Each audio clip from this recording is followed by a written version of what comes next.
आज हम लोग एक बहुत ही इंटरेस्टिंग आर्टिकल पढ़ने वाले हैं, that is what is called springs.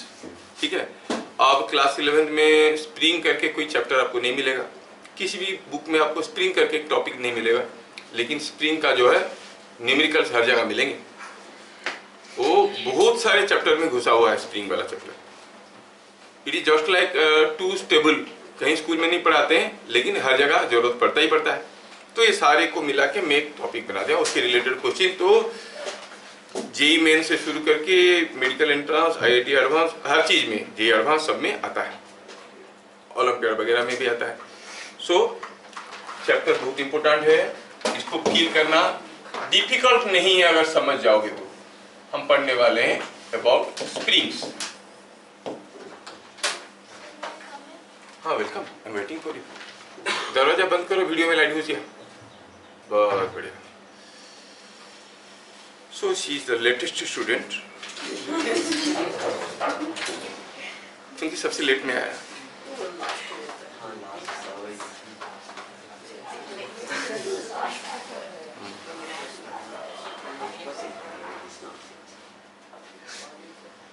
ठीक है, तो ये बात हो। स्प्रिंग में आप लोग सब देखे होंगे how is a spring, how it functions. कोई भी स्प्रिंग के बारे में क्या जानते हो? खींच के छोड़ दो फिर से वापस आ जाता है, छोटा हो जाता है, नहीं दबा दो छोटा हो जाता है, छोड़ दो फिर से बड़ा हो जाता है ना। तो बेसिकली हम क्या देख रहे हैं कि हमारे पास जब कोई एक स्प्रिंग है, ऐसा कोई एक स्प्रिंग है, सपोज हम कहेंगे ये यहाँ पे कोई एक स्प्रिंग है। अब ये जो स्प्रिंग है, मान लो कि आपको समझाने के लिए मैं यहाँ पर एक छोटा सा ब्लॉक लगा रहा हूँ, so that you can visualise by the motion of the block. अगर ये स्प्रिंग को, ये जो ब्लॉक है, इस ब्लॉक को मैं पकड़ के कुछ ऐसे खींचूंगा तो इधर जाएगा, छोड़ देगा तो फिर वापस आ जाएगा। अगर कंप्रेस करूंगा तो इधर आएगा, छोड़ दूंगा तो फिर वापस आ जाएगा। दैट मीन्स ये क्या कोशिश कर रहा है? ये कोशिश कर रहा है अपना नेचुरल लेंथ में रहने की कोशिश कर रहा है।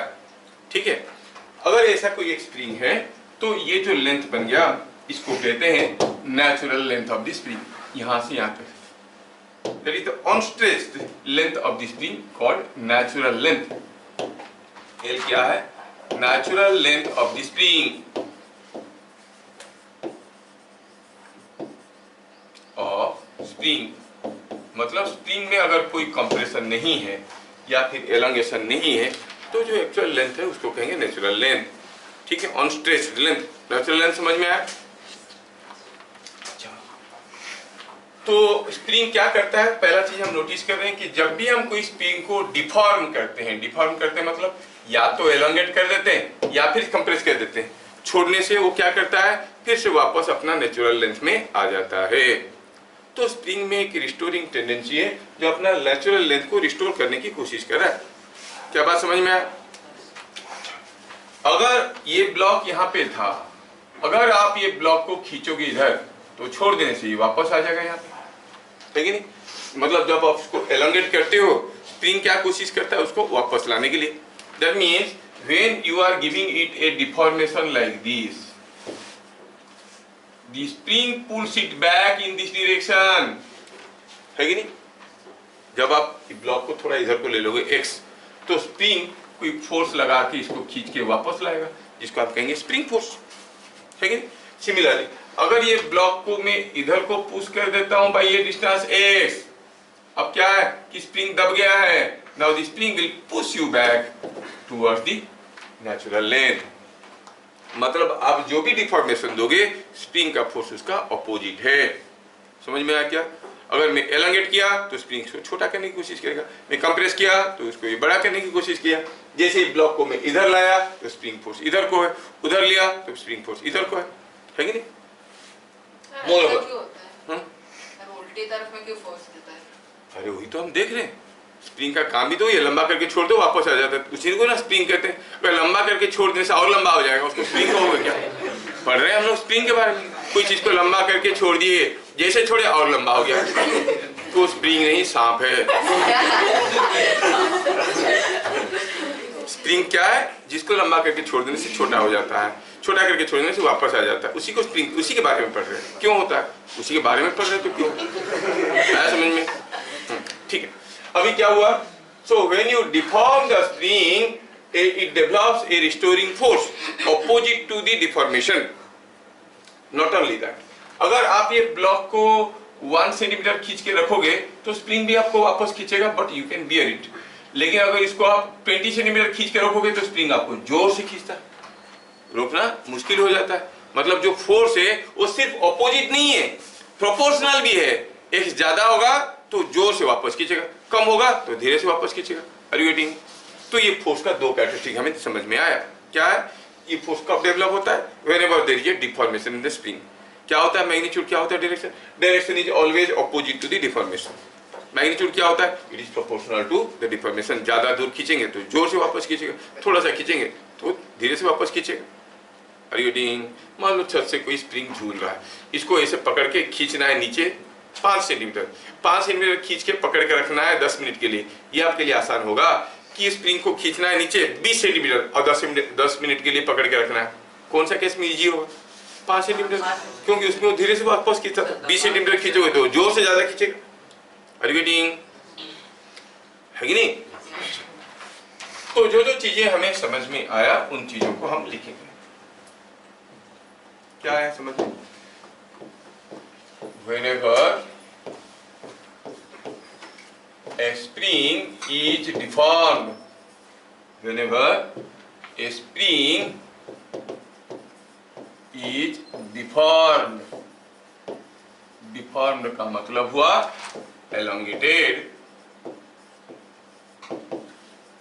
और compressed।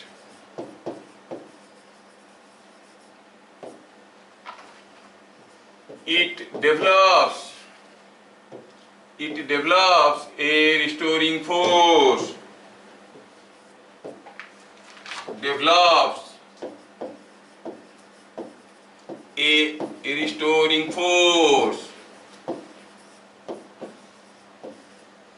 call it Fs, a restoring force called spring force, which tends to bring the spring to its natural length। क्या बातें समझ में आया? वो जो फोर्स बनता है उसको कहते हैं रिस्टोरिंग फोर्स। कब? जब कोई डिफॉर्मेशन हुआ। डिफॉर्मेशन मतलब या तो एलोंगेट हुआ या फिर कंप्रेस हुआ। क्या बातें समझ में आया? यस। ये जो स्प्रिंग फोर्स है वो कैसा? क्योंकि कोई भी फोर्स के बारे में देखना है तो उसके बारे में magnitude, direction, point of application, ये सब तो देखना ही होता है। Direction of spring force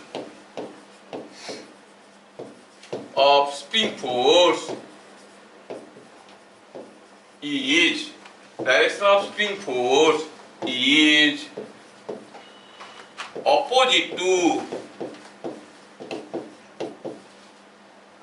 opposite to deformation। I can give you a small example। Supposing हम कहेंगे कि यहाँ पे कोई स्प्रिंग ब्लॉक अरेंजमेंट है। Let us make a spring block arrangement। यहाँ पर कोई स्प्रिंग अटैच्ड है। Now here is a spring connected and it is attached to a block। So the block is somewhere here। ये block कुछ यहाँ पे है। Yes। अब ये ब्लॉक स्प्रिंग के साथ अटैच्ड है। अगर मैं इस ब्लॉक को थोड़ा सा दूर खींच लेता हूँ, suppose I pull it to a position like this. कितना दूर खींच लिया? I have moved it over a distance x, क्योंकि ये वाला एंड यहाँ से यहाँ पर गया। This is the elongation in the spring. अब ये स्प्रिंग इसको वापस पुल कर रहा होगा। क्या फोर्स में पुल कर रहा होगा? ये स्प्रिंग ये इसको वापस पुल कर रहा होगा विद सम फोर्स। क्या फोर्स है? वही तो है स्प्रिंग फोर्स। क्या बात समझ में आ रहा है? अगर ब्लॉक को मैं इधर ले आया होता तो आपको समझ में आ रहा है कैसा होगा? अगर ये ब्लॉक को मैं थोड़ा इधर ले आया होता, now suppose this block is pulled in this direction, तो क्या हुआ उसका डिफॉर्मेशन? आप कहोगे उसका जो नेचुरल लेंथ था वो ये था, this was the natural length of the block, और ये था natural length of the block. ये अब हम देखेंगे कि जो ब्लॉक है स्प्रिंग का लेंथ यहाँ पे आ गया है, so this is what is the deformation in the spring. अब क्या हो रहा है? The spring is pushing the block और pulling the block, pushing the block. तो यहाँ पर आप देखोगे कि जो स्प्रिंग है वो ब्लॉक को पुश कर रहा है। So one thing is very pretty sure that the spring force is opposite to the deformation. When the deformation was like this, spring force like this. ये इधर को, ये इधर को। बात समझ में आया? सिंपल सा चीज है। पहली बार इसके बारे में देख रहे हो, बढ़िया से जानकारी हो जाएगा तो जिंदगी भर बैठ जाएगा और निकलेगा नहीं। और आगे चल के काफी चीजें हैं, जैसे इलास्टिसिटी पढ़ेंगे हम लोग, मीटर्स यंग्स मॉडुलस, कोई भी वायर को खींच के छोड़ दो भी छोटा हो जाता है कि नहीं हो जाता है, इलास्टिक प्रॉपर्टी। कोई रबर का लगाया उसको खींच के छोड़ दो भी छोटा हो जाता है कि नहीं हो जाता है। तो इलास्टिक प्रॉपर्टी को इसी नजरिया से पढ़ेंगे और बहुत ही आसानी से बन जाएगा। जबकि इसमें भी ढेर सारे वैरायटी के डिफिकल्ट क्वेश्चंस बन सकते हैं, थॉट प्रोवोकिंग क्वेश्चंस बन सकते हैं, विल सी देम। बट हमें समझ में आ गया कि direction of spring force is opposite to deformation. आया समझ में? नॉट ओनली दैट, हम देखें कि अगर ये स्प्रिंग को में ये ब्लॉक को में थोड़ा सा डिस्प्लेस किया होता, छोटा सा फोर्स वापस लाता। ज्यादा डिस्प्लेस करने से ज्यादा फोर्स होता है, ये हमारा एक्सपीरियंस में, मतलब spring force is proportional to x, है ना। तो मैग्नीट्यूड ऑफ स्प्रिंग फोर्स क्या लिखेंगे पॉइंट नंबर 3 में? Magnitude of spring force, magnitude of spring force is proportional to the deformation। थोड़ा सा लंबा करो वो धीरे से वापस खींचेगा, जोर से लंबा करो, ज्यादा सा लंबा करो वो जोर से वापस खींचेगा, है कि नहीं? वो तुम्हारे बेस्ट फ्रेंड की तरह है, जो तुम्हारे बगल में बैठता है, तुम अगर उसको ऐसे मार दोगे वो भी तुमको ऐसे ही मारेगा, है कि नहीं? तुम अगर ऐसे मार दोगे तो भी ऐसे ही मारेगा, है कि नहीं? तुम जितना जोर मारते तुम्हारे बेस्ट फ्रेंड ऐसे ही मारता है, उससे ज्यादा जोर नहीं मारता है। हमारे भी एक बेस्ट फ्रेंड हुआ करता था एक समय में, मजा लेने के लिए हम लोग उसको ऐसे मार के भागेंगे और दौड़ेगा दौड़ेगा दौड़ेगा, बहुत देर दौड़ाने के बाद आएगा, पकड़ लेगा और ऐसे ही मार के जाएगा। उतना ही मारना है उसको, भाई इतना दौड़ाया तो कम से कम जोर से मार, उतना ही नहीं मारेगा। समझ में आ रहा है? स्प्रिंग फोर्स समझ में आ रहा है? जितना एलोंगेशन उसके हिसाब से फोर्स। अभी जो दोनों स्टेटमेंट हम देखें कि जो हमारा फोर्स है वो अपोजिट टू डिफॉर्मेशन है एंड प्रोपोर्शनल टू डिफॉर्मेशन है, उन दोनों को जोड़ के हम कह सकते हैं कि जो फोर्स है ये proportional to minus x. What does this minus sign indicate? Opposite to x, opposite to x, x का जो डायरेक्शन होगा एफ उसका उल्टा होगा। एक्स एक vector quantity, obviously displacement from the mean position, जो आपका नेचुरल लेंथ से जो डिस्प्लेसमेंट दे रहे हो वेक्टर है, एक्स का डायरेक्शन नहीं होगा तो फिर एफ उसका अपोजिट कैसे हो सकता है? अच्छा, अब अगर ये प्रोपोर्शनलिटी है तो there must be a constant and now you can write this as minus k x, जबकि ये के क्या है? It is called spring constant, constant for the spring. समझ में आया? और अगर मैं वेक्टर साइन को उठा दूं तो हम कहेंगे magnitude of spring force, magnitude of spring force is equal to क्या लिखेंगे? kx और minus kx। Magnitude is always positive, kx, जिसमें डायरेक्शन की कोई बात नहीं है। समझ में आया? इसमें समझने वाली चीज ये है कि आपका जो ये जो थोड़ा सा इसको जगह बनाता है, यस, थोड़ा सा करिए, यस। अब ये जो fs is equal to kx आया, इसमें क्या है कि k क्या है? Spring constant, k spring constant है। ये क्या है? ये स्प्रिंग कांस्टेंट, ये किसके ऊपर डिपेंड करता है? मतलब थोड़ा सा x डिफॉर्मेशन दो, फोर्स आपको वापस खींचेगा। सोचो अगर थोड़ा सा डिफॉर्म करने से कोई स्प्रिंग को थोड़ा सा एलोंगेट किया और बहुत ज्यादा फोर्स दे रहा है, मतलब x is small but f is large, क्या मतलब है? k इज लार्ज और small? k is very large, है कि नहीं? जो k है प्रैक्टिकली वो है क्या चीज? It is the spring force developed for unit deformation. x deformation देने से Fs फोर्स होता है, 1 सेंटीमीटर डिफॉर्मेशन देने से कितना होगा? इसका मतलब इसका यूनिट क्या होना चाहिए? न्यूटन पर मीटर और सेंटीमीटर और कुछ भी अकॉर्डिंगली, है कि नहीं? x is the displacement from the mean position. अब कोई स्प्रिंग को अगर बहुत जोर से खींचो थोड़ा सा लंबा होता है, ऐसा स्प्रिंग आप देखे होगे, और कोई हल्का फुल्का स्प्रिंग होता है थोड़ा सा खींचो बहुत ज्यादा लंबा हो जाता है कि नहीं? वो एक्सरसाइज करने के लिए जिम वगैरह में जो स्प्रिंग होता है बहुत जोर से खींचो तो थोड़ा सा लंबा होता है, तो उसको क्या कहते हो? हार्ड स्प्रिंग है। और कोई स्प्रिंग को थोड़ा सा खींचो बहुत जल्दी लंबा हो जाता है तो उसको आप कहते हो सॉफ्ट स्प्रिंग है। अब बताओ थोड़ा अपना दिमाग लगा के, हार्ड स्प्रिंग के लिए के ज्यादा होगा कि सॉफ्ट स्प्रिंग के लिए के ज्यादा होगा?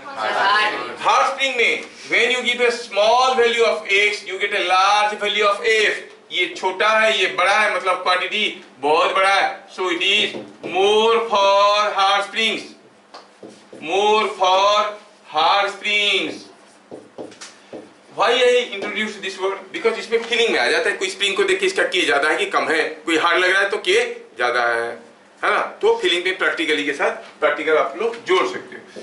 तो hard for is more for hard spring and less for soft springs.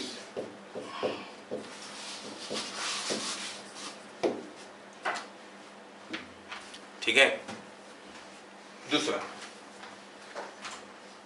ये किसके ऊपर डिपेंड करता है? मान लो कि कोई स्प्रिंग है स्टील का बनाया हुआ है, दूसरा स्प्रिंग है एल्युमिनियम का बनाया हुआ है, दोनों का देखने में डायमेंशंस बराबर है, कौन ज्यादा हार्ड रहेगा खींचने में? स्टील वाला। एसएस का है, स्टेनलेस स्टील का है तो ज्यादा हार्ड रहेगा, है कि नहीं? मतलब ये डिपेंड करता है कौन सा मटेरियल से बना है, डिपेंड करता है। दूसरा, ये डिपेंड करता है कि उसके जो स्पाइरल्स है वो ऐसे ऐसे बने हैं, मतलब पास पास पैक्ड होके बने हैं, या फिर ऐसे ऐसे बने हैं, या फिर छोटे छोटे बने हैं। वो मेक के ऊपर डिपेंड करता है नहीं करता है? उसके ऊपर भी डिपेंड करता है। तो के किसके ऊपर डिपेंड करता है? On the nature of the length, nature of the material used and the make and the material. Make मतलब कैसे बनाया गया उसको, ठीक है? Depends upon make and material of the spring. के डिपेंड्स, देखो गाय को भी समझ में आता है, on make and material of spring. ये अभी आपको मैं और भी इंटरेस्टिंग चीज बताऊंगा। हाँ ठीक है ठीक है ठीक है। तो ये इस लोग तुमको हंसाए लगेंगे तो कपिल शर्मा पैसा कैसे कमाएगा? वो पैसा ले रहा है हंसाने के लिए, गाय बाया कर दिया हंस दिया। ये ऐसे लोग जो हंस देते हैं हर चीज में, उनको लूटना बड़ा आसान है। कॉमेडी शो बोलो, घर में बुलाओ, 2 गाय रखा दो सामने, हंस रहा है। अच्छा ठीक है, अभी देखो मान लो कि सेम मटेरियल और सेम मेक का 2 स्प्रिंग है। ये स्प्रिंग जैसा है, ये भी है, पूरा 100% सेम मटेरियल का है। ये मान लो 1 मीटर लंबा है, दूसरा 5 मीटर लंबा है, ठीक? 1 मीटर वाला स्प्रिंग को झुला दिया, 5 मीटर वाला स्प्रिंग को भी झुला दिया। अब किसको खींच के 2 सेंटीमीटर लंबा करना आसान होगा, 1 मीटर वाले को कि 5 मीटर वाले को? फीलिंग में आ रहा है? छोटा वाला स्प्रिंग को खींच के 2 सेंटीमीटर लंबा करना आसान है कि लंबा वाला स्प्रिंग को खींच के लंबा? मतलब दोनों तो मेक एंड मटेरियल बराबर है, उसके बावजूद के अलग अलग हो गया।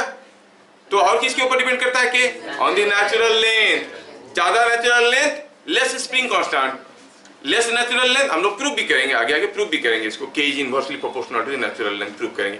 तो के क्या हुआ? It also depends upon the natural length. More natural length less spring constant, less natural length more spring. समझ में आ रहा है? तो हम कहेंगे spring constant is point number 4,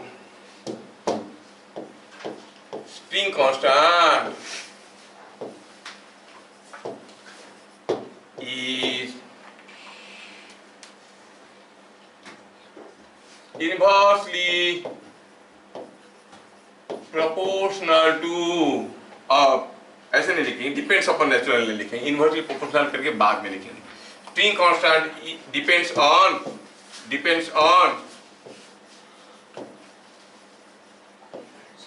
natural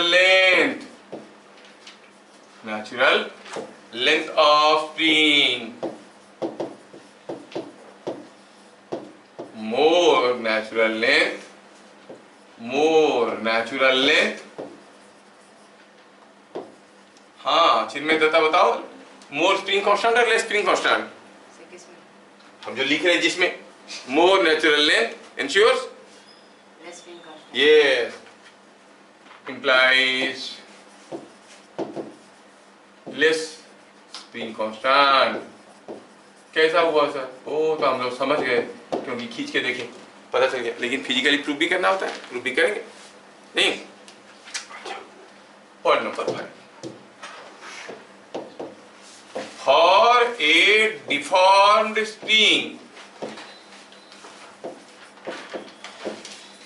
in equilibrium, क्या हुआ? स्प्रिंग अभी इक्विलिब्रियम में और भी डिफॉर्म है, कोई पकड़ के रखा है, लंबा हो गया और इक्विलिब्रियम में हो सकता है ऐसे, है कि नहीं?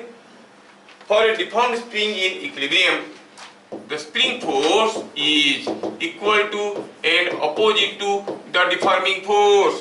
ये क्या है? मान लो कि ये कोई एक स्प्रिंग है और ये स्प्रिंग के साथ कोई एक ब्लॉक अटैच्ड है और ये ब्लॉक को कोई पकड़ के खींच के रखा है। कहाँ रखा है खींच के?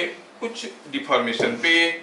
अब ये ब्लॉक को आपने इसको खींच के ऐसे रखे हो, तो खींच के रखे हो तो क्यों ऐसे गया, इधर क्यों गया? क्योंकि आपने इसको पुल किया।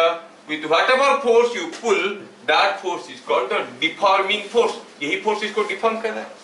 तो जो स्प्रिंग फोर्स हुआ है वो स्प्रिंग फोर्स कैसे हुआ होगा? वो अपोजिट डायरेक्शन में हुआ होगा और ये इक्विलिब्रियम में है। For spring in equilibrium, rest में है तो क्या कहोगे आप? ये जितना है स्प्रिंग फोर्स उतना है कि नहीं? मतलब स्प्रिंग फोर्स कितना है? डिफॉर्मिंग फोर्स का इक्वल एंड अपोजिट। मैं क्यों ये स्टेटमेंट को बताया? अक्सर लोगों को लगता है कि spring force is equal to this force. No, मान लो ये फोर्स लगा के मैं स्प्रिंग को, ब्लॉक को खींचने लगा, तो जैसे ब्लॉक चलने लगा स्प्रिंग में डिफॉर्मेशन आया, ब्लॉक चलना शुरू किया। अब थोड़ा इसको दिखा भी देते हैं। चलो मान लो कि ये ऐसा था नेचुरल लेंथ, ये क्या था? ये था natural length of the spring, ये था natural length of the spring. मैं क्या किया? कोई एक फोर्स लगा कि इसको खींचा इधर।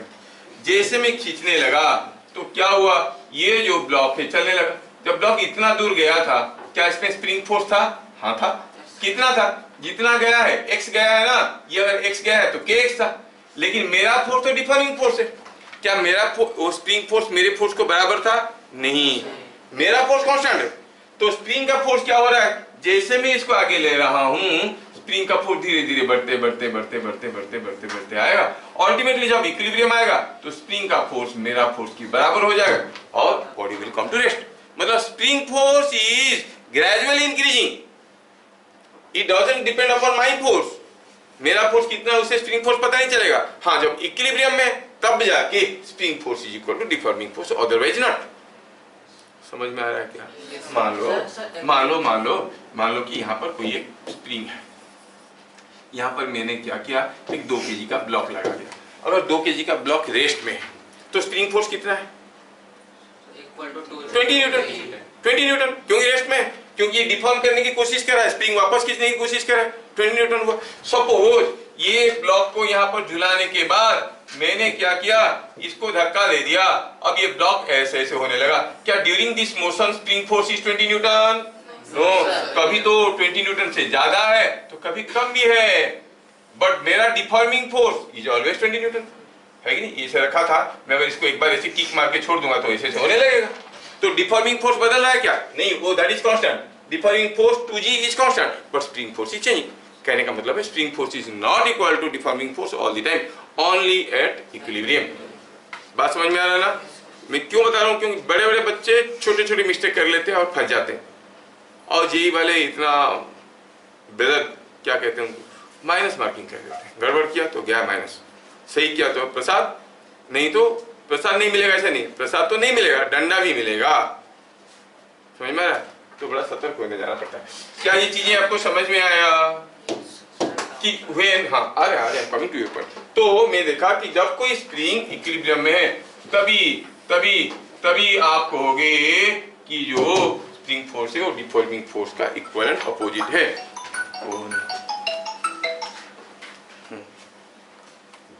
हाँ पद्मा,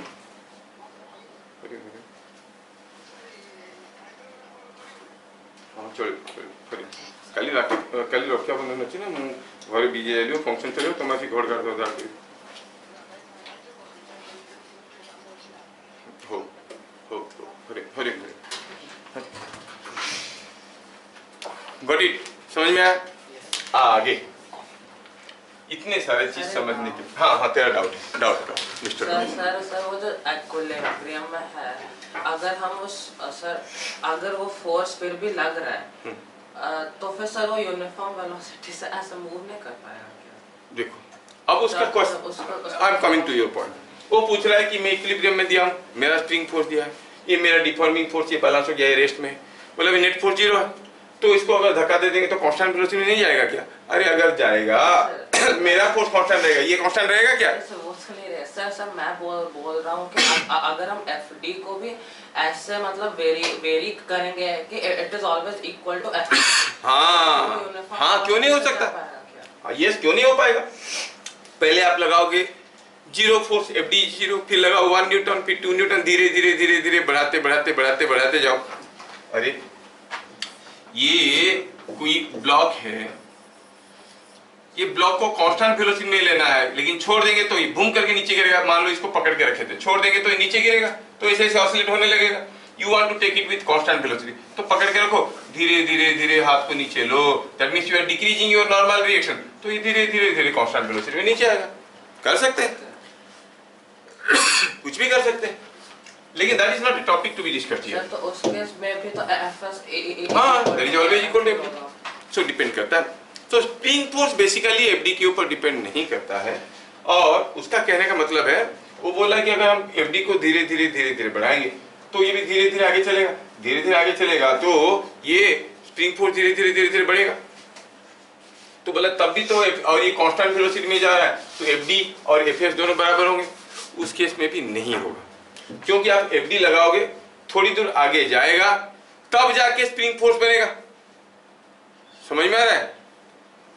जब आप फोर्स लगा, मान लो 1 न्यूटन लगाए, 1 न्यूटन लगाने से स्प्रिंग फोर्स थोड़ी 1 न्यूटन हो जाएगा, 1 न्यूटन लगाने से ये थोड़ा आगे जाएगा, तभी स्प्रिंग फोर्स बनेगा।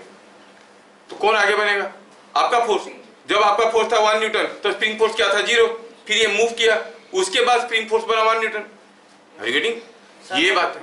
कुछ पॉइंट के बाद तो फिर कांस्टेंट कैसे होगा? तुम तो बढ़ा रहे हो, वो फिर बढ़ गया, ये फिर आगे जाएगा। सर लाइक एक बार हम रेस्ट पे ले आए, जब वो एलोंगेटेड है, उसके बाद हमने वो प्रोसेस फिर से अगर 1 न्यूटन स्टार्ट किए तो फिर आगे जाएगा, तभी जाके बढ़ेगा। सर 1 न्यूटन से नहीं, Fs से हम थोड़ा मतलब 1 न्यूटन, 1 न्यूटन लेके गए तो फिर आगे जाएगा, तभी बढ़ेगा। जब तुम FD था 10 न्यूटन, उसको कर दिया 11, तो ये 11 थोड़ी हो, ये थोड़ी आगे जाएगा, फिर जाके होगा 11। जब तक रेस्ट में नहीं आएगा, FD will not be equal to Fs। What I mean to say, मैं आपको बताने वाला हूँ। सपोज मैं कहूँ कि यहाँ पे जस्ट इमेजिन, आप पूछ रहे हो तो मुझे बताना चाहिए, मान लो कि एक स्प्रिंग है, क्या ये एक ब्लॉक है, और पता चला इधर एक स्प्रिंग है, इधर एक ब्लॉक ऐसे झूल रहा है, अब सब एक दूसरे को बैलेंस करके रखें, तो ये स्प्रिंग लंबा हो गया होगा नहीं? अच्छा, अगर मैं यहाँ पे कैंची मार देता हूँ, कब? एट t = 0, तो t = 0 में इसका एक्सीलरेशन क्या होगा? सोचो, बदलो the acceleration of this one at t = 0, कैंची मार दिया, नो इट विल बी 0। क्यों? क्योंकि अभी स्प्रिंग लंबा हो गया तो स्प्रिंग इसके ऊपर कुछ फोर्स दे रहा है, और वो फोर्स इसका वेट को काउंटर कर रहा है। अगर ये फोर्स नेट फोर्स 0 होगा तभी जाके, अगर ये फोर्स 0 हो जाएगा तभी होगा। जैसे इसको आप काटे, पहले स्प्रिंग को छोटा होना पड़ेगा। स्प्रिंग किधर से छोटा होगा? नीचे से कि ऊपर से? तो इसको थोड़ी दूर आने के बाद ही, ये स्प्रिंग छोटा होकर यहाँ तक आने के बाद ही ये फोर्स गायब हो जाएगा, ये गिरना शुरू करेगा। सो ड्यूरिंग दिस पीरियड कोई भी acceleration मतलब देयर इज नो एक्सीलरेशन। तो चीजों को समझेंगे तो हाई फंडा में तो बाद में बदल जाएगा, तो अभी मत घुसपैठ करो उसमें, ठीक है? अभी आएंगे हम लोग बाद में, अगर तुम्हारी कैपेसिटी है समझने के लिए तो उसमें जाएंगे बाद में। सर हैं? सर अगर स्प्रिंग स्टील का बना है तो डिफॉर्म क्यों करता है? क्यों स्टील डिफॉर्म नहीं करता? स्टील तो टूट जाएगा ना। कौन बोला? Steel is the highest elastic thing, उसको सबसे ज्यादा इलास्टिक मटेरियल माना जाता है, जिसको बहुत हाई स्प्रिंग कांस्टेंट है उसका। बहुत जोर से खींचोगे थोड़ा, तुम्हारा गाड़ी का शॉक ऑब्जर्वर कैसे लगता है? गड्ढा में आया, धूम करके किया तो थोड़ा सा दबता है, फिर से वापस ले आता है, टूटता थोड़ी है। बनाया गया स्प्रिंग ऐसे ही टूटेगा नहीं, क्योंकि कोई चीज को टूटने के लिए ऐसा मोड़ना पड़ता है, वो ऐसा स्पाइरल है, दब जाता है। समझ में आया? हाँ, अभी तुम इसी में ही इंजीनियर बन जाओगे तो आगे चल के करोगे, एंट्रेंस क्यों दोगे? अभी ये इंजीनियर बन जाओ। अभी देखो कि ऐसा होता है, जहाँ समझ में नहीं आता है मान लो कि भगवान की माया है, ऐसा होता है, ठीक है? हाँ, ऐसा होता है। चलो, क्या बातें समझ में आया यहाँ तक के? yes sir क्या क्या चीजें देखे? स्प्रिंग का एक नेचुरल लेंथ होता है, एक कांस्टेंट होता है। जब भी स्प्रिंग को एलोंगेट करते हैं, छोड़ देते हैं, छोटा हो जाता है, कंप्रेस करते हैं, छोड़ देते हैं, फिर से नेचुरल लेंथ में आ जाता है। It always tries to restore its original length. The spring force is proportional to and opposite to the displacement from natural length. F is equal to kx, है कि नहीं? और k is the spring constant, जिसका unit है Newton पर centimetre. हम कहेंगे कोई स्प्रिंग है, उसको 2 सेंटीमीटर खींचने के लिए 50 न्यूटन फोर्स की जरूरत है, तो बताओ उसका स्प्रिंग कांस्टेंट कितना है? 50/2, 25 न्यूटन पर सेंटीमीटर। बात समझ में आया ना? Yes, sir. कितना सिंपल। तो जितना समझ में आया उसके ऊपर कुछ क्वेश्चंस कर लेते हैं, फिर आगे चल के देखेंगे, नहीं तो हजम नहीं होगा question.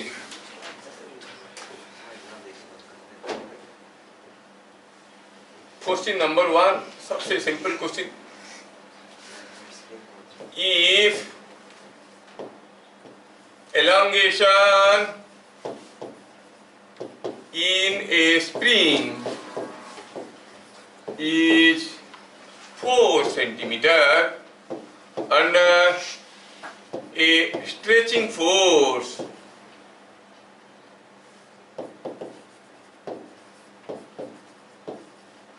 of 100 Newton, what is spring constant? हाँ सर ये आता है, आता है तो बता, तो सिंपल है। 25 ये spring constant is 25 yes stretching force. जो स्ट्रेचिंग फोर्स, जो फोर्स स्ट्रेच कर रहा है, उसको आप क्या कहोगे? स्प्रिंग फोर्स कहोगे कि डिफॉर्मिंग फोर्स कहोगे? डिफॉर्मिंग फोर्स है वो, लेकिन इक्विलिब्रियम की बात कर रहा है, तो हम कहेंगे स्ट्रेचिंग फोर्स कितना है? It is 100 Newton, the deformation is 4 centimeter, so it is coming out to be 25 Newton पर सेंटीमीटर। क्या बात समझ में आया? Yes, sir. yes sir इतना सिंपल, इसमें समझने वाली था ही नहीं कुछ। नंबर 2,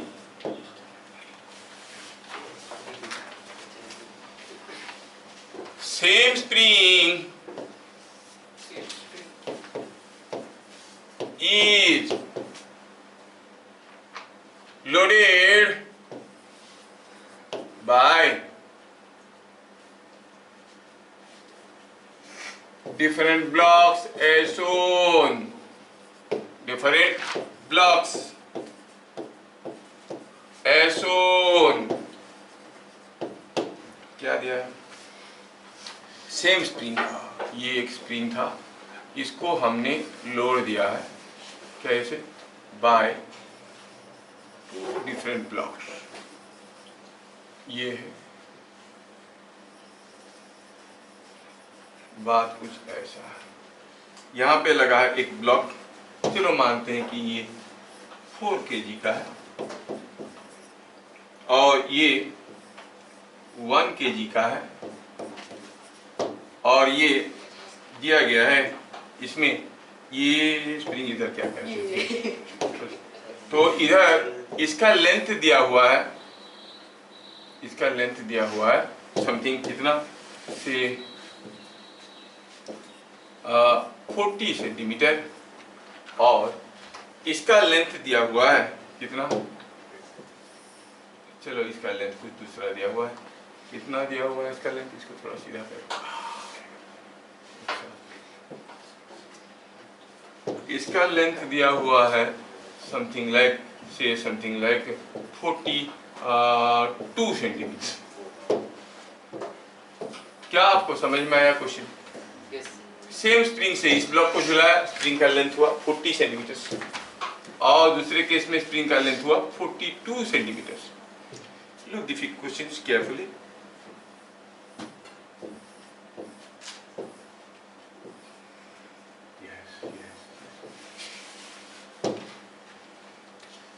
तो आपको पूछा क्या है? पूछा ये है फाइंड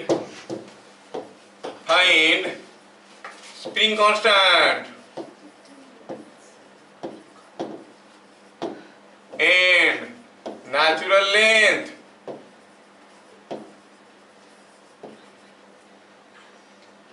ये है क्वेश्चन। बताओ स्प्रिंग का नेचुरल लेंथ क्या है? मतलब कोई भी ब्लॉक नहीं झूलेगा तो कितना लंबा रहेगा? क्या क्वेश्चन समझ में आ रहा है? You are all smart people, you can think and do. तो इसलिए मैं थोड़ा सा लेवल हाई करके दिया,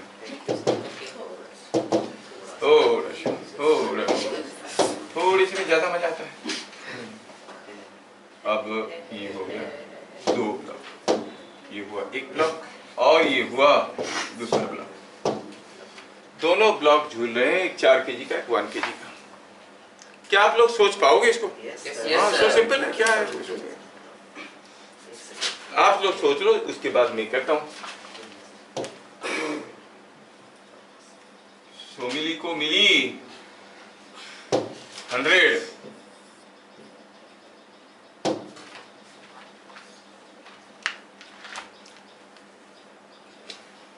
sir natural spring constant 15। Yes sir spring constant 15 spring constant कितना आया? 15 न्यूटन पर सेंटीमीटर। You are correct. और नेचुरल लेंथ 39 हाँ की बात है।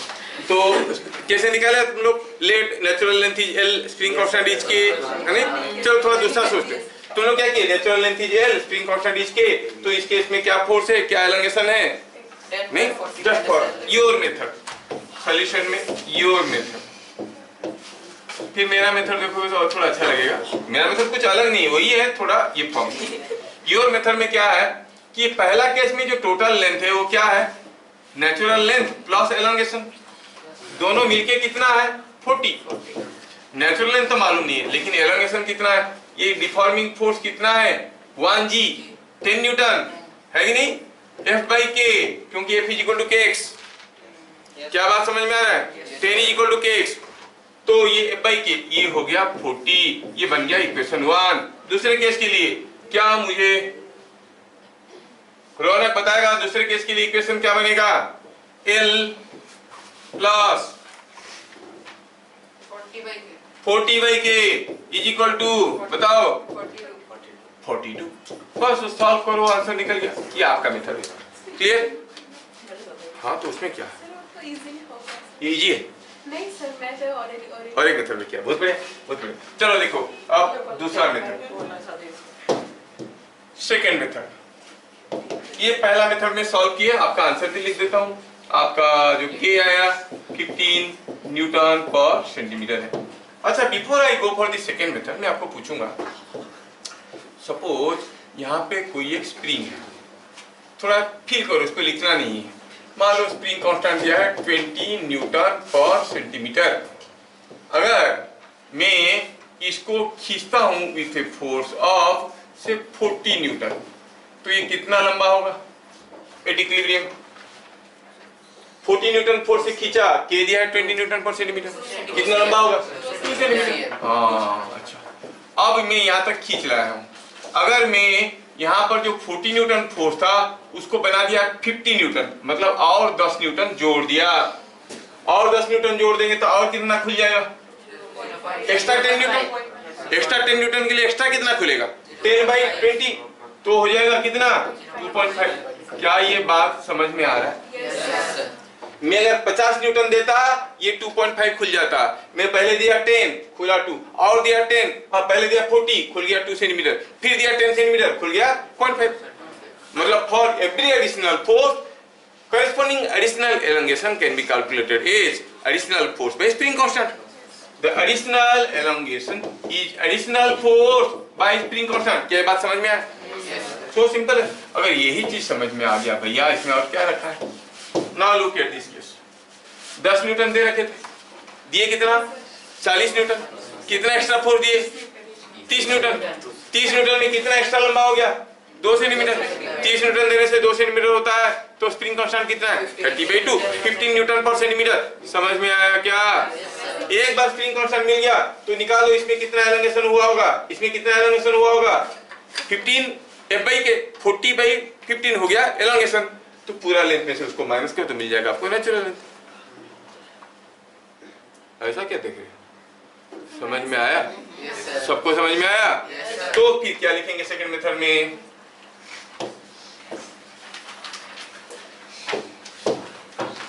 Looking at both figures, it is understood that an additional force of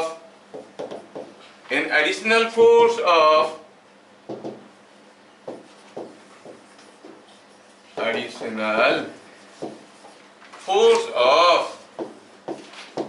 40 minus 10 is equal to 30 newtons produces an additional elongation, produces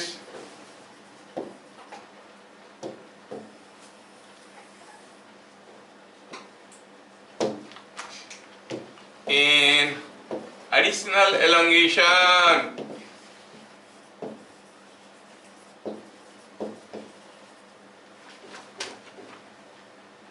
centimeter. So spring constant is additional force by additional elongation. It is 30/2 is 15 newton पर centimetre. क्यों लिखवाया? क्योंकि कभी बाद में पढ़ोगे भूल जाओगे। तो तुम ऐसे किए थे? Very good. देखो जिसका नेचुरली हो इसे सोच लिया। क्या बात सबको समझ में आया? तो एक बार आपको स्प्रिंग कांस्टेंट मिल गया तो नेचुरल लेंथ निकालना क्या है? हम तो जानते हैं कि in first figure L plus 10/K is equal to क्या है? Elongation 40 centimetre. हाँ, K का वैल्यू ऑलरेडी मालूम है, डालो L you can find out. ये सब छोटे मोटे काम मैं नहीं करता, तुम लोग कर लो, हो जाएगा। Next question. Same spring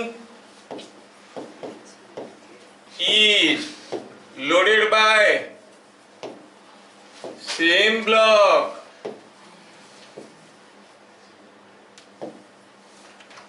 find natural length of spring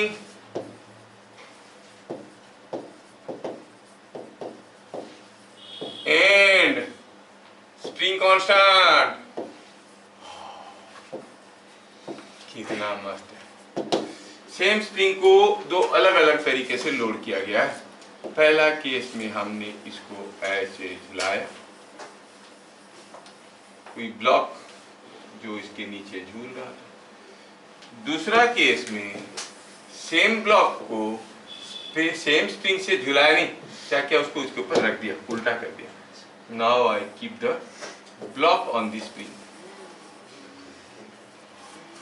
got it now? Same spring है, सेम ब्लॉक है, तो दोनों का कलर भी तो बराबर होना चाहिए। देखो इसका कलर सेम ब्लॉक है, कलर बराबर है। डाटा क्या दिया है? डाटा दिया है स्प्रिंग कांस्टेंट। खाली natural length of the spring पूछा है। स्प्रिंग कांस्टेंट छोड़ो, सब कुछ तो एक निकलने से दूसरा निकल जाता है, अननेसेसरी की रहा टाइम। बस डाटा दिया है कि इस केस में ये लेंथ 10 सेंटीमीटर है और ये लेंथ है कुछ 18 सेंटीमीटर। Find the answer. सोचो। सेम ब्लॉक है, सेम स्प्रिंग है, मतलब दोनों का स्प्रिंग कांस्टेंट बराबर है। ये m है तो ये भी m ही है। कितना देर हो रहा है देखो सोचने में, क्योंकि पहली बार सोच रहे हो। अब ये सब डाटा भी तुम्हारे हार्ड डिस्क में जाएगा कि नहीं जाएगा धीरे धीरे, फिर उसके बाद वो भी चलेगा। अभी तो इंस्टॉलेशन हो रहा है। Sir 14 centimetre. 14 सेंटीमीटर, हाँ 14 सेंटीमीटर। करो जल्दी जल्दी। 14 सेंटीमीटर।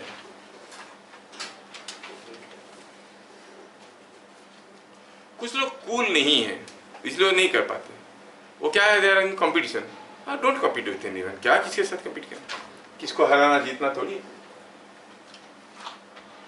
तो 40 सेंटीमीटर इन द ये फर्स्ट केस, ये सेकेंड केस। केस वन में जो लेंथ आपको दिख रहा है वो क्या है, नेचुरल लेंथ है कि उससे छोटा है कि बड़ा है? छोटा है। छोटा है तो कितना छोटा है, L माइनस एक्स। वो कितना है, कितना 10 सेंटीमीटर। लेकिन ये x कितना है, कोई mg वाला फोर्स दबा के रखा है, तो क्या हो जाएगा L minus mg by k is equal to 10। ये हो गया इक्वेशन 1। केस 2 में ये नेचुरल लेंथ से ज्यादा है कम है, ज्यादा है। क्यों, क्योंकि कुछ एलोंगेशन हुआ है। तो कितना हो गया, ये हो गया 18। अब x क्या है, यहाँ पर भी खींचने वाली फोर्स वही mg है, so it is mg by k। So आपको हो गया L plus mg by k is equal to 18। समझ में आया क्या? अब देखो तो ये दोनों इक्वेशन को सॉल्व करना है। क्या करना है, just add them. mg by k will be cancelled out, mg by k will be cancelled out. थोड़ा सा इसको जगह बनाता हूँ, इधर ले लेता हूँ। चल जगह नहीं हो रहा है नीचे, मैं कितना मर के कर रहा हूँ, तुमको थोड़ी पता है माइनस है।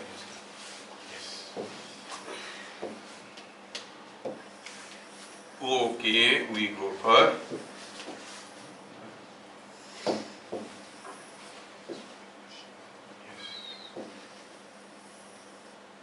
ये हुआ case 2।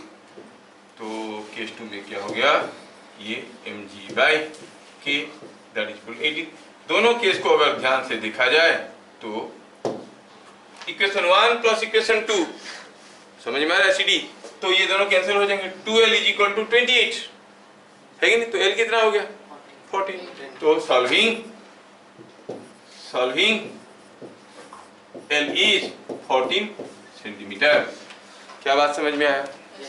Okay next, choose the correct figure.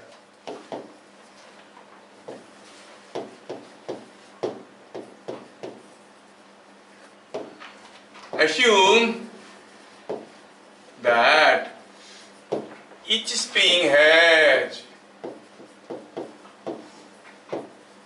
same natural length.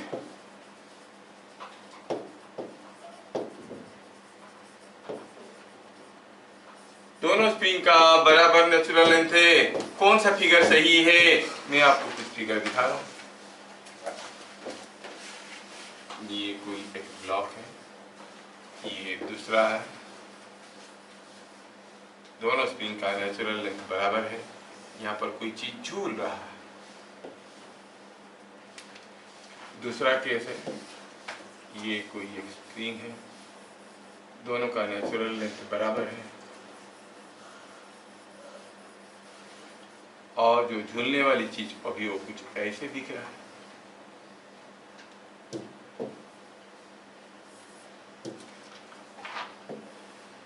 तीसरा केस है,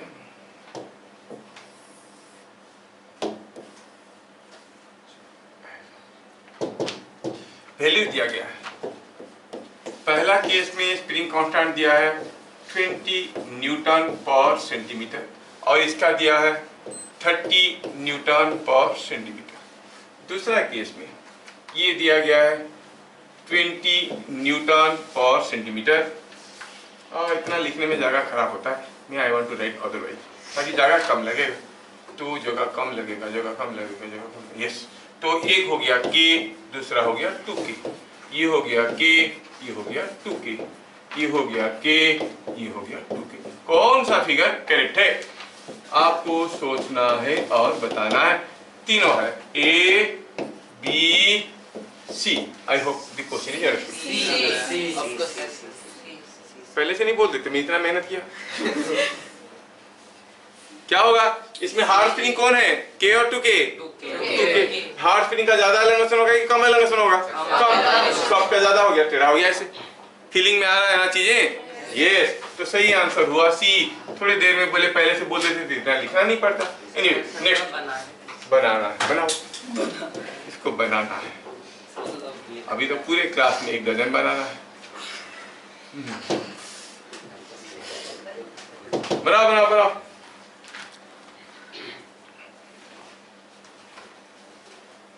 स्प्रिंग इजी लग रहा है कि डिफिकल्ट लग रहा है? इजी है। समय को आने वो तो समय आएगा। अभी तो शुरू किए, खाली एफ इज कोड केक्स बताए है ना? कितने सारी चीज आएगा। हो गया। Next question. Next question. In figure shown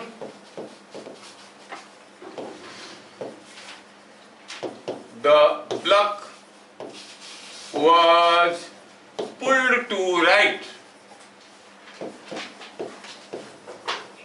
by 4 centimeter and released. Find its initial acceleration। Figure दिया गया है। फिगर बड़ा सिंपल है। एक ब्लॉक यहाँ पे रखा था, ये यहाँ पर कोई स्प्रिंग लगा हुआ है, ऐसा है स्प्रिंग बड़ा वाला। अब बड़े वाले स्प्रिंग के साथ बड़ा वाला ब्लॉक लगा है। Block is this one. Yes, और ब्लॉक का स्प्रिंग का कांस्टेंट दिया हुआ है। इट इज समथिंग लाइक से 30 न्यूटन पर सेंटीमीटर। और ये जो ब्लॉक है इसका मास है something like 10 kg। You understand the question. The block was pulled to right by 4 centimetre और छोड़ दी, तो स्प्रिंग खींच के वापस लाएगा कि नहीं लाएगा? क्या इनिशियल एक्सीलरेशन क्या होगा? सोचना है, बताना है। आप कर सकते हो, सोचो। You can do it, you can do it. 12 unit metre per second square. तो 12 सेंटीमीटर पर सेकंड स्क्वायर। सोच लो, यूनिट में गड़बड़ है।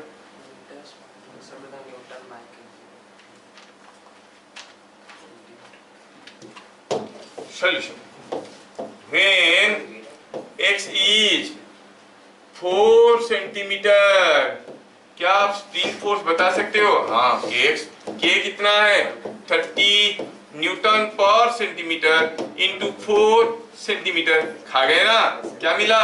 30 newton. The force is coming 30 newton. क्या एक्सीलरेशन बता सकते हो? तो एक्सीलरेशन क्या हो जाएगा? The spring force which is pulling it back by the mass, it is 30 by 120 होगा। हाँ, तुम लोग के दूर से छोटा दिख रहा है क्या? अरे दूर से हर बड़ा चीज छोटा दिखता है। मैं 120 ही लिखा हूँ। तुम लोग क्या दिख रहा था? हाँ, दूर से हर बड़ा चीज छोटा दिखता है। पहाड़ कितना छोटा दिखता है, देख रहे हो? एक्सेलरेशन वाला भी खत्म कहाँ गया अभी? खत्म कहाँ गया अभी? शुरू है। इट इज 120 बाय मास कितना है? 10 kg। It is 12। क्या होगा? मीटर पर सेकंड स्क्वायर की सेंटीमीटर पर second square? Metre per second square, because it is newton by KG. Newton by KG, तो हम कहेंगे it is metre per second square. आ गया समझ में? अगला क्वेश्चन हम लोग क्लास करते थे, तो काफी समय है। तो 10:30 है ना हम लोग का टाइमिंग? हाँ, तो बढ़िया, ये plenty of time. Next question, next question, next question, series question. यहाँ पे कोई एक ब्लॉक बढ़िया से क्यों ना बनाए?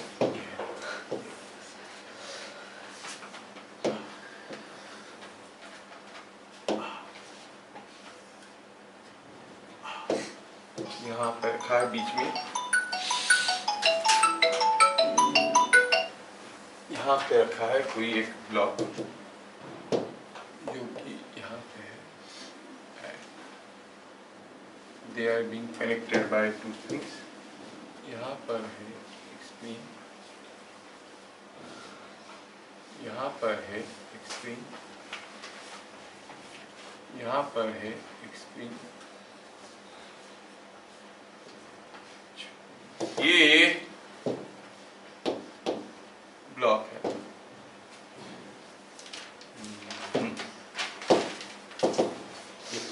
दिया है कि ये स्प्रिंग का कांस्टेंट कितना है, K1 है, ये K2 है, ये K3 है, ये ब्लॉक का मास M है।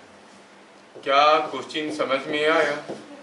इतने सारे स्प्रिंग इसके साथ फांस दिए, ठीक है। क्वेश्चन क्या है? क्वेश्चन है कि देख देख के ड्राइंग करो, अच्छा ड्राइंग के लिए मार्क है। और पता चला कि चिन्ह गिनने लगा कितना तो खींचे, 1 2 3 4, ऐसे नहीं, कितने भी खींच लो। दाढ़ी काउंट करे उसका नहीं ना। In figure shown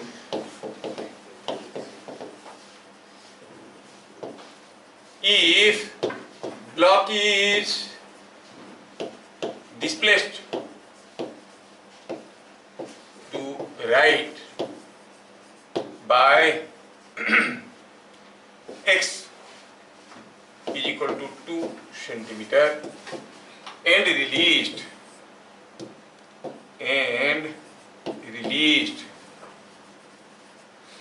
find what will be initial acceleration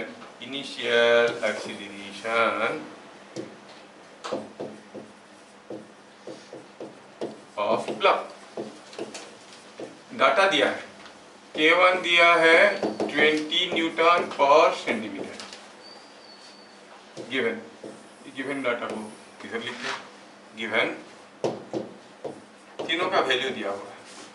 K2 दिया है से समथिंग लाइक 30 न्यूटन पर सेंटीमीटर और K3 दिया है, इट इज गिवन 25 न्यूटन पर सेंटीमीटर और M दिया है 5 kg। क्या क्वेश्चन समझ में आया? ये डाटा दिया हुआ है। रुको मैं थोड़ा सोच लूं क्या दिया ये। हाँ, कितना हुआ आंसर? आंसर बताओ कितना, तेरा कितना आ रहा है? 10? नो, उससे ज्यादा आएगा। कितना आ रहा है? 10 आ रहा है। 30 मीटर पर second square is the correct answer. 30 बहुत ज्यादा है, सोचो।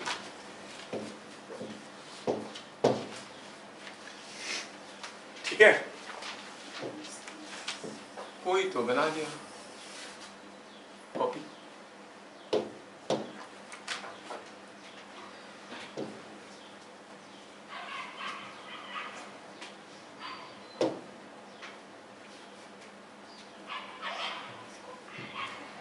अब ये क्वेश्चन में हमें क्या देखना है, क्योंकि समय की कमी है तो if you allow will start. क्या आप लोग ट्राई कर रहे हो? चलो मिलकर ट्राई करते हैं धीरे धीरे। हो गया? कितना आया? 30 आया। देखो दोनों का आया 30। कैसे आया? क्योंकि ये सारे स्प्रिंग यहाँ पर बंधे हुए हैं।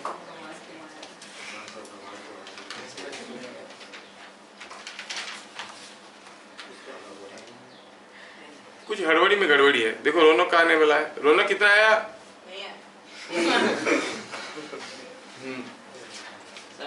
मेरा ये सब लास्ट ईयर गलती हुआ था। हाँ, अब देखो ये क्वेश्चन में हो ये रहा है कि अगर इस ब्लॉक को मैं थोड़ा डिस्प्लेस करता हूँ। क्वेश्चन क्या दिया है? ये ब्लॉक को डिस्प्लेस किया गया। ठीक है, ले लो ब्लॉक। ये जो ब्लॉक है मैं इसको ले आया और डिस्प्लेस कर दिया। अब बताओ कितना डिस्प्लेस किया है भैया? I have displaced it by A distance x। सोचो और बताओ कि ये जो स्प्रिंग है K3 वो एलोंगेट हुआ है कि दब गया है? तो अभी पुश कर रहा होगा कि पुल कर रहा होगा? पुश कर रहा होगा। तो K3 हम इसका फ्री बॉडी डायग्राम करने की कोशिश कर रहे हैं, किसका? M का। आ गया K3X। अच्छा ये K1 पुल कर रहा है कि पुश कर रहा है? पुल कर रहा होगा क्योंकि एलोंगेट हुआ है। ये पुल कर रहा होगा K1X में। और व्हाट अबाउट K2? वो बोला दोनों कर रहे हैं, मैं क्यों करूं, बैठ जाता हूं। नहीं नहीं वो भी करेगा। कितने में? So what is the net force? Net force is equal to K1 plus K2 plus K3 whole into X। क्या बात समझ में आया? तो एक्सीलरेशन क्या हो जाएगा? K1 plus K2 plus K3 whole into X by M। क्या बात समझ में आया? मजा आया कि नहीं आया? अब इसको निकालेंगे तो वैल्यू आएगा 30 मीटर पर second square. Is that clear? Yes sir. दूसरा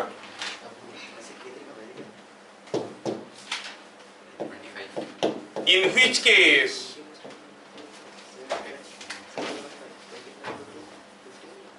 elongation is more। दो केस दिखा रहे हैं, दोनों स्प्रिंग का बराबर स्प्रिंग है। एक केस में इधर को खींचा 10 न्यूटन, इधर को खींचा 10 न्यूटन, स्प्रिंग कांस्टेंट है K। दूसरा केस में मैंने क्या किया, इसको कुछ ऐसा खींचा, नहीं ऐसा नहीं खींचा, ऐसा। अब दूसरा केस में मैं क्या किया, ये भगा दिया यहाँ से पूरा भाग। अच्छा ठीक है। हाँ तो मैं क्या किया दूसरे केस में ऐसे। नाउ ये केस 1, ये केस 2, कौन से केस में एलोंगेशन ज्यादा होगा, 1 में कि 2 में?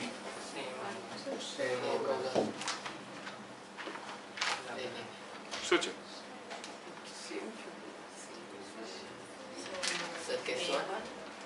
केस 1 में ज्यादा होगा लग रहा है, लग रहा है। हाँ जो लगता है तो गड़बड़ होता है, हमें तो लगता है बहुत कुछ। सर मुझे वो टेंशन का याद आ रहा है। हाँ तो टेंशन वाला ही याद करो ना। कौन सा केस में टेंशन ज्यादा था? When you are stretching it on either side और when you are stretching on one side same होता था नहीं? वही तो स्प्रिंग फोर्स है। तो दोनों में स्प्रिंग फोर्स बराबर होगा कि नहीं होगा? Miss Shreshtha Roy, you are missing मी।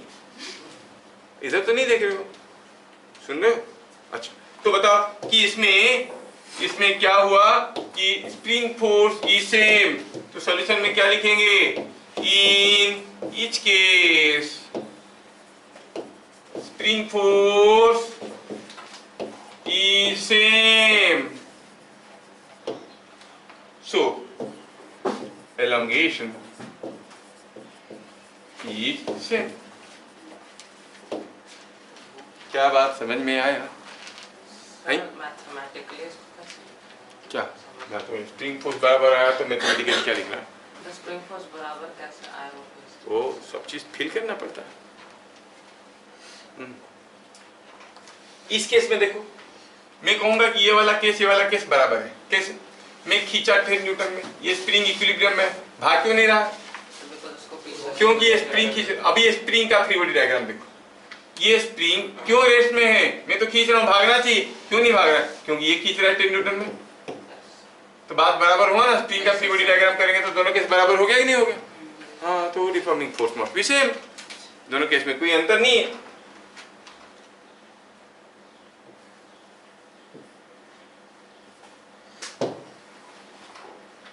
आया समझ में? अच्छा नेक्स्ट क्वेश्चन।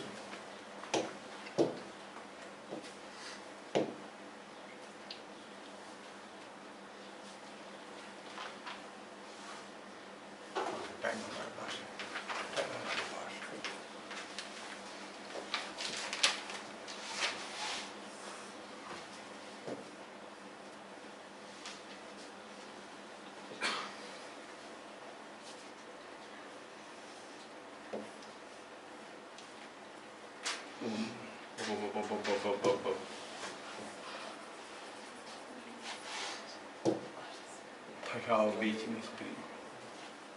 हरिया आप बढ़िया। ये दिया है m, ये दिया है 2m, ये दिया है k। Find elongation in spring। elongation in spring।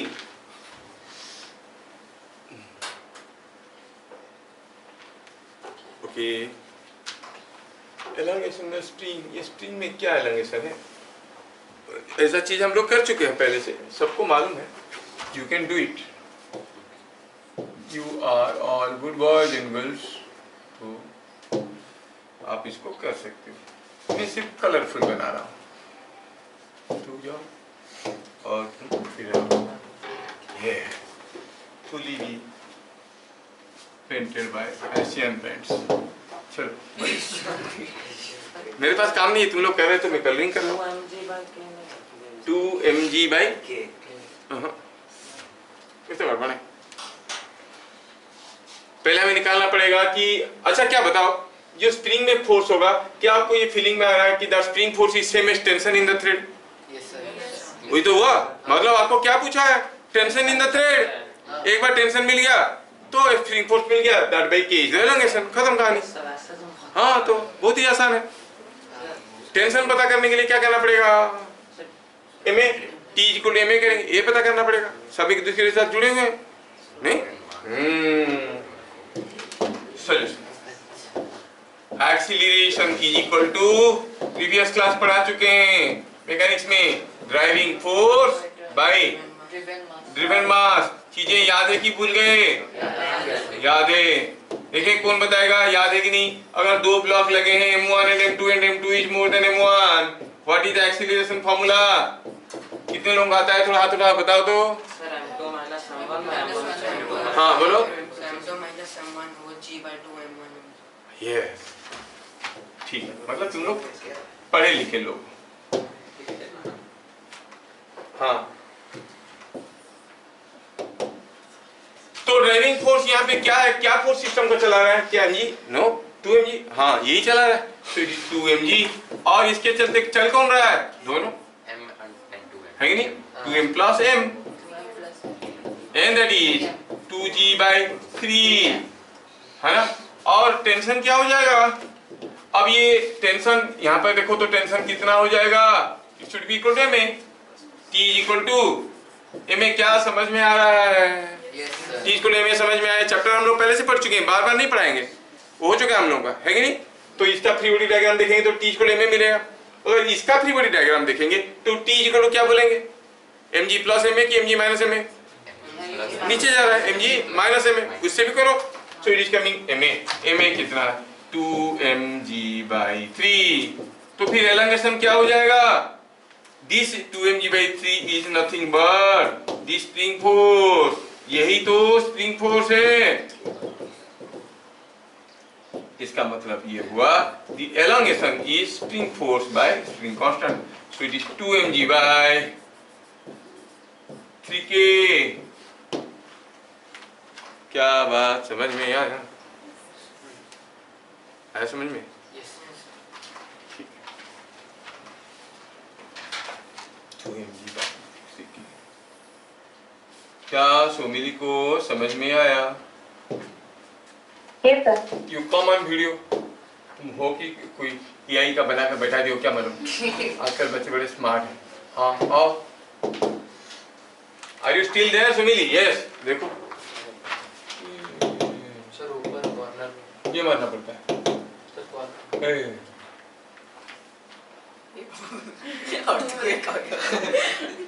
तुम इतना हिलडुल क्यों रहे हो?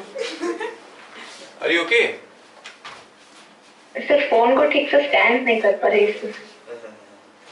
Then move with the phone in tune with. Relative to you, your phone must be at rest. है कि नहीं? दुखी मन? अभी समझ में आ रहा है ठीक ठाक? अरे तुम लोग आ रहा है? वो कहाँ दूर बैठी है जाकर। तो अगला क्वेश्चन नहीं, वैरायटी का क्वेश्चन में बनाने की कोशिश कर रहा हूँ।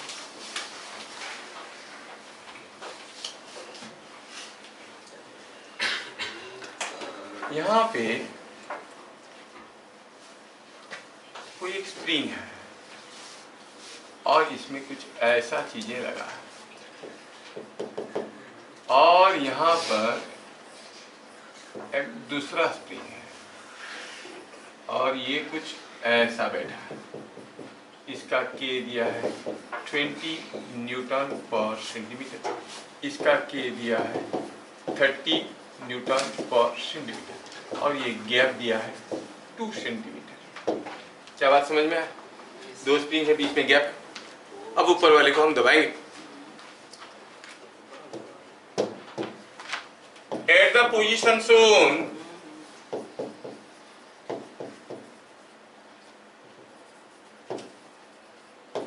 the upper spring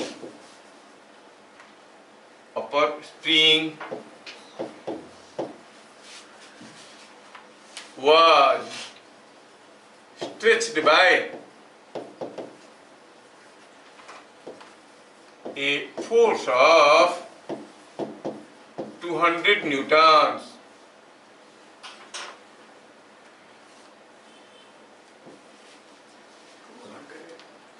न्यूटन्स, ठीक है। तो यहाँ पे कोई फोर्स लगाया 200 न्यूटन का, अपर स्प्रिंग बस stretch by force of 200 Newton. अगर मैं यहाँ पे 200 न्यूटन दबाऊंगा तो ये नीचे आएगा कि नहीं आएगा? नीचे आएगा, नीचे आएगा, नीचे आएगा, फिर इसके साथ मिलेगा, मिलके इसको भी दबाएगा, दबाएगा नहीं दबाएगा? क्वेश्चन है कि कितना दबाएगा। What is the compression in the lower spring? बात समझ में आया? ठीक है। 200 न्यूटन, तो it was stretched by a force of 200 newton. ये हो गया, ऐसे फोर्स लगा दिया मैंने इसके ऊपर। Find compression in lower spring. क्या आप लोग सोच पाओगे? Yes sir, 10 10 centimetre. मैं सोचता हूँ, तू दूसरा देखिए क्या दिया है, 200 से दिया है तो गया। नहीं नहीं सर, पहले x रुको रुको रुको, true first try, let others think, that way सब हड़बड़ हो जाते हैं।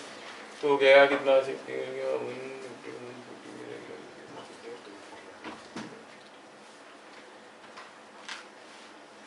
Something different. सर वो बीच में 2 सेंटीमीटर। सोचो सोचो, you can do. The gap 2 centimeters. हाँ, मैं क्या करूँगा? Gap, there is a gap of 2 centimetre. अब इसको दबाएंगे तो नीचे आएगा, नीचे आएगा, नीचे आएगा, यहाँ पर आने के बाद इसको भी दबाएगा। नीचे वाला कितना दबेगा? 14/3 नहीं सर, 14/3 40/3 14/3 नो नो।